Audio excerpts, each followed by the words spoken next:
Welcome to Weekend Update from Death Curse Society for May 18th, 2024. Every week we run down all the horror news that you need to know. Sorry we're a little late with this episode, but yesterday was not my day. So, to make up for it, we've cram-packed a lot to talk about this weekend. I'm Red Crank. Let's get to the news.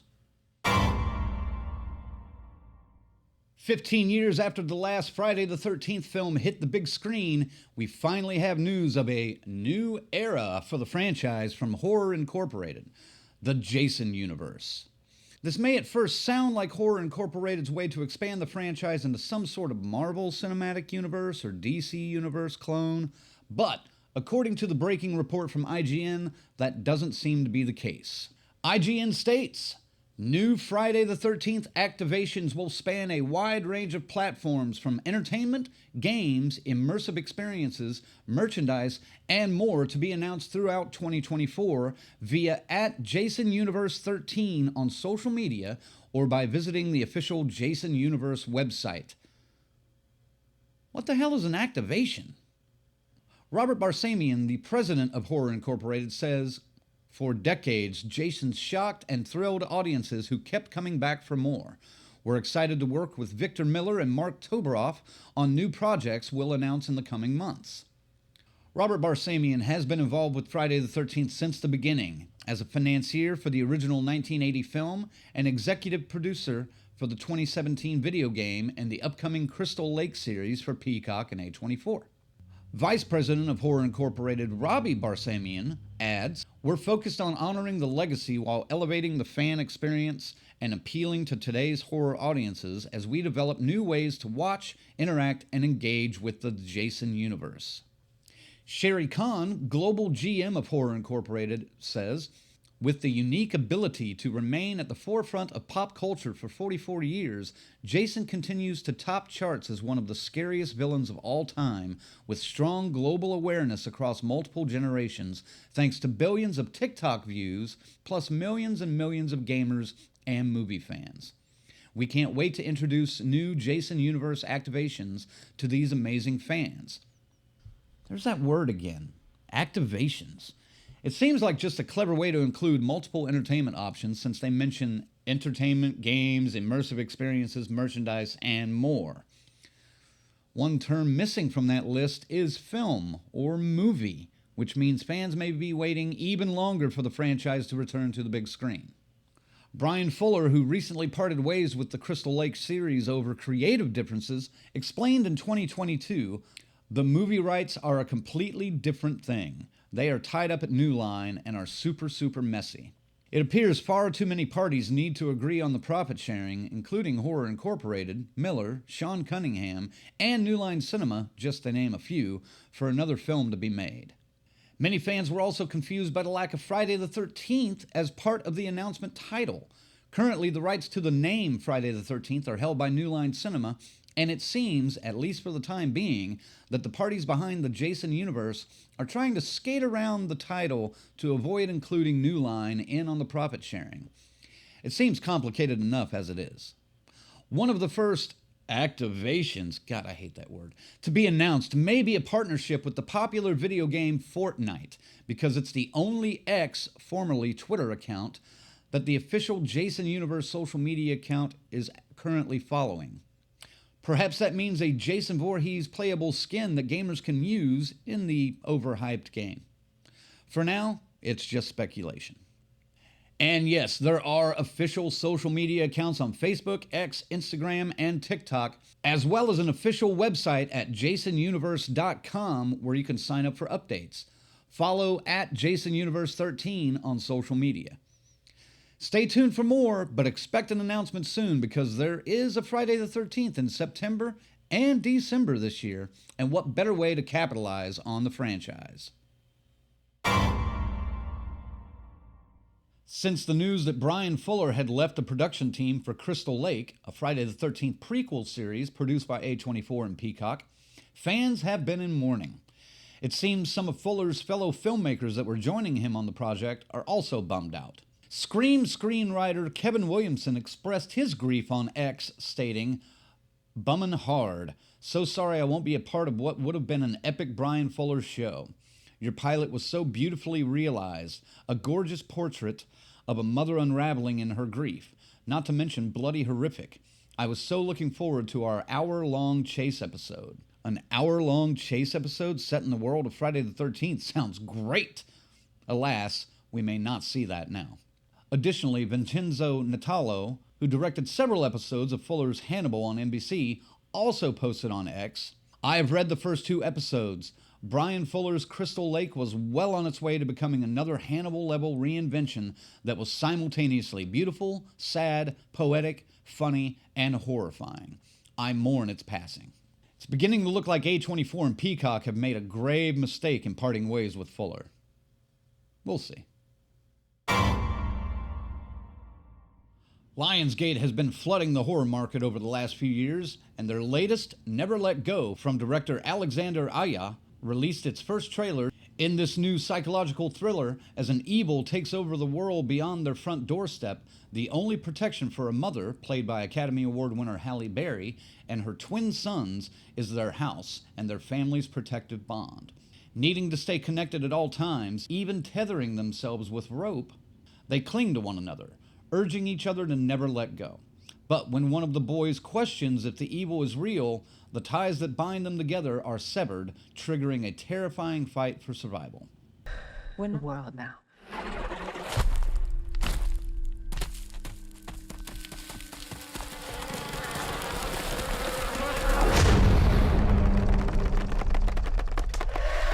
The film will creep into theaters September 27th, 2024.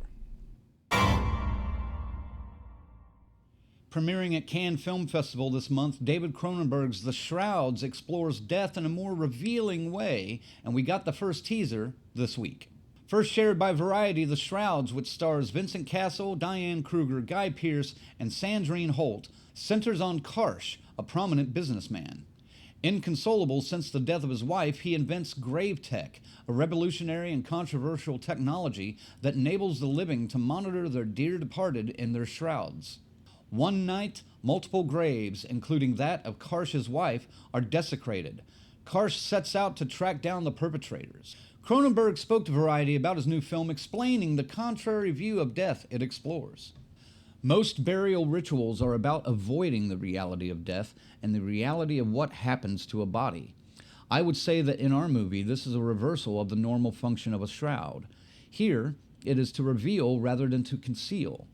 I was writing this film while experiencing the grief of the loss of my wife, who died 7 years ago. It was an exploration for me because it was not just a technical exercise, it was an emotional exercise. He goes on to say, "In a way, the shrouds that my main character has invented are cinematic devices. They are creating their own cinema, a post-death cinema, a cinema of decay. Before writing the script, I was aware that there was a cinematic aspect to the shrouds, creating their own strange grave cinema, cemetery cinema. In the shrouds, there is a suggestion that Karsh understands that there is a cinematic technology involved in what he's creating, something rich and complex. It's so interesting because I'm often watching movies in order to see dead people. I want to see them again. I want to hear them. And so cinema is, in a way, a kind of shrouded post-death machine, you know? In a way, cinema is a cemetery." In terms of the religious meaning behind the film, Cronenberg says, "If you're a religious person, I think that you consider an afterlife. If you're an atheist like Karsh and me, that relationship can continue, but in a more realistic context, in a more biological way. It's another form of relationship. As Karsh says, he can't stand the fact that he doesn't really know what's happening to her body. So this relationship continues, but not through an exchange of words, a conversation. It's certainly perverse, morbid, grotesque, but to someone who's grieving the way he is, it actually isn't. It's rather healthy, in fact, a way out of despair, out of grief.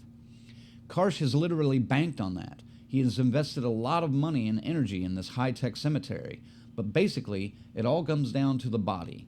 As in many of my films, body is reality, and if you accept that, the body of a dead person continues to be a kind of reality, and that is where Karsh lives." The Cannes debut is set for May 20, 2024, and the theatrical release is scheduled for September 25th in France. A U.S. release will likely occur before the end of the year. If you're a rabid fan of the works of Stephen King, mark your calendars for October 24th through the 27th, 2024. The inaugural King Con will be held at the Link in Las Vegas, Nevada. Las Vegas, the home of the Stand's Randall Flagg, will serve as the backdrop of this convention presented by Indie Editions. The lineup is still evolving, but the guest list so far includes Mick Garris and other filmmakers, Glenn Shasbourne and Rob Wood, former cover artists for King's novels, and more. KingCast, Fangoria's in-depth King podcast, will also record a special episode live with a special guest. For tickets and more information, please visit their official website, kingconinfo.com. In more Stephen King news, what do you get when you combine a short story from Stephen King, a script and direction by Osgood Perkins, and James Wan as producer? Hopefully a great fucking horror movie. Deadline reports that Neon has won a bidding war for The Monkey, based on a short story in King's 1985 Skeleton Crew collection. Written and directed by Perkins and produced by Wan. The film is expected to be released in 2025. When twin brothers Hal and Bill discover their father's old monkey toy in the attic, a series of gruesome deaths start occurring all around them. The brothers decide to throw the monkey away and move on with their lives, growing apart over the years. But when the mysterious deaths begin again, the brothers must reunite to find a way to destroy the monkey for good before it takes the lives of everyone close to them. The cast includes Theo James, Tatiana Maslany, Elijah Wood, Christian Convery, Colin O'Brien, Rowan Campbell, and Sarah Levy. Get ready for sequels next summer. New films in the franchises of I Know What You Did Last Summer and Insidious have been announced. The next chapter in I Know What You Did Last Summer will arrive in theaters July 18th, 2025, and will be directed by Jennifer Caton Robinson from a script by Leah McKendrick. Nothing is set in stone yet, but Jennifer Love Hewitt and Freddie Prinze Jr. could potentially return, according to multiple sources. Sony has also announced another installment of the Insidious franchise for an August 29th, 2025 release. Deadline reports this is not the Mandy Moore and Kumail Nanjiani starring spinoff previously announced as Thread, an Insidious Tale, but another new film. Obviously, few details about either project have been officially announced, but we will follow both stories for updates. 12 years after our last theatrical trip to Silent Hill, director Christoph Gans returns to helm the third film in the franchise, Return to Silent Hill. Check out the first look of Pyramid Head, provided by Variety today. Not bad. Gans previously directed Silent Hill in 2006 and also co-wrote the new script with Sandra Vaughan and William Joseph Schneider. The film will follow James, a man broken after being separated from his one true love. When a mysterious letter calls him back to Silent Hill in search of her, he finds a once recognizable town transformed by an unknown evil. As James descends deeper into the darkness, he encounters terrifying figures, both familiar and new, and begins to question his own sanity as he struggles to make sense of reality and hold on long enough to save his lost love. No release date has been announced yet, but stay tuned for more details. Fans of Adam Green's Hatchet series can rejoice. Dark Sky Select will release a Steelbook edition of the whole series on Blu-ray June 25th, 2024.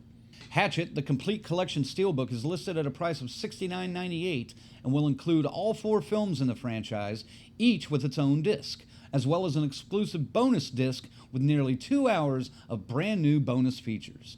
Dark Sky Selects is a division of Dark Sky Films which is committed to delivering a meticulously curated selection of high-quality, limited edition film releases and exclusive merchandise to the collector's market.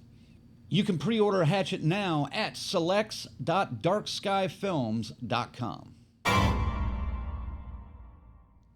That wraps up this edition of Weekend Update. As always, for more news and information, please visit our new and improved website, deathcursesociety.com. We update the site almost daily with news, reviews, film releases, convention information, and more. Stay on top of all the news in horror by following the website and all of our social media.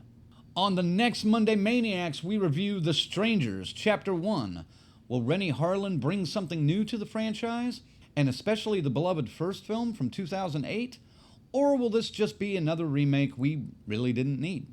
Join us live Monday at 8 p.m. Eastern on YouTube, Facebook, and Twitch, and be part of the conversation. Thanks for watching, and have a great weekend. DCS out.